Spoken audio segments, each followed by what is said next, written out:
বৈষম্য বিরোধী ছাত্র আন্দোলনে গুলিবিদ্ধ হওয়ার ২ মাস পেরিয়ে গেলেও এখনও পায়ে একাধিক গুলি নিয়ে ব্যথায় কাতরাচ্ছেন ষাটোর্ধ্ব বাবু মিয়া।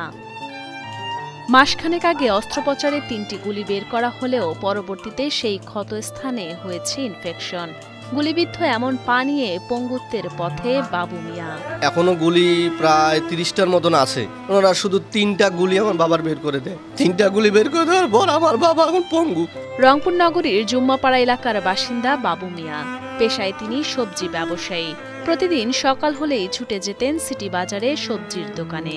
যা আয় হতো তাই দিয়েই টেনে টুনে চলছিল অভাবের সংসার। এই অভাবের সংসারেই যেন মরার উপর খাড়ার ঘা হলো গত ১৯ জুলাই বৈষম্য বিরোধী ছাত্র আন্দোলনে। পথিমধ্যে গুলিবিদ্ধ হন বাবু মিয়া। ১৯ জুলাই শুক্রবার আমার মোবাইলে একটা ফোন আসে। ফোনটা রিসিভ করার সঙ্গে সঙ্গে আমাকে বলল, তোমার বাবা গুলিবিদ্ধ হয়েছে। সেখানে দৌড়ে গিয়েছি, গিয়ে দেখি আমার বাবা রাস্তায় পড়ে আছে। ওইখান থেকে রিস্কায় তুলে নিয়ে আমরা মেডিকেলে গেছি। তখন থেকেই অর্থাভাবে উন্নত চিকিৎসার অভাবে পঙ্গুত্বের আশঙ্কায় দিন কাটছে তার। নিজের অজানা ভবিষ্যৎ ভেবে ভেবে বিছানায় শুয়ে অঝরে কাঁদেন অসহায় বাবু মিয়া। সুচিকিৎসা সহ সংসার চালানোর দুশ্চিন্তায় বাবু মিয়ার চোখে মুখে। গুলিগুলো এখন খুব যন্ত্রণা করে, খুব ব্যথা করে। আমার ঘুম নেই। ২ মাস থেকে আমার কোনো ঘুম হচ্ছে না। এই ঘাটা চিকিৎসা চলছে, ঘায়ের চিকিৎসা করতে করতে তো আমার শেষ। তো সরকারের কাছে আমার জন্য আমার এটা ব্যবস্থা করি দেয়। দিনরাত বাবু মিয়ার সেবা যত্নের ত্রুটি না রাখলেও চিকিৎসা করাতে অর্থের কাছে হেরে যাচ্ছে পরিবার। তাই তো স্বামীর জন্য আকুতি জানান অসহায় স্ত্রী। সরকারের কাছে চাও আমার স্বামীর চিকিৎসা ব্যবস্থা করে দিতে, আর কিছু আমরা চাই না।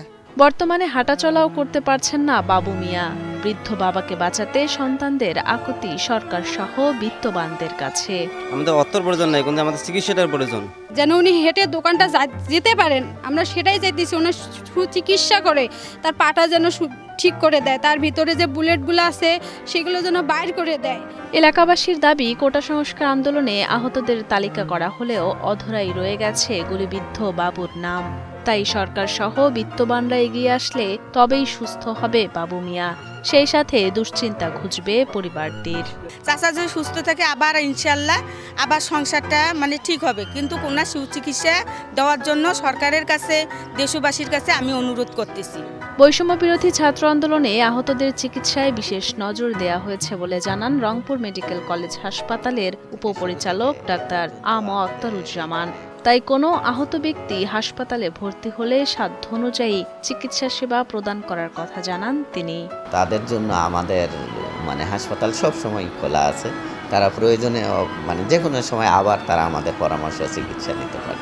একমাত্র উপার্জনক্ষম ব্যক্তিটির যখন এমন অচল অবস্থা, তখন অনিশ্চয়তার হাহাকার পরিবারে। সহায়তার হাত বাড়িয়ে তাদের পাশে দাঁড়াবে সরকার, এমন প্রত্যাশা সকলের।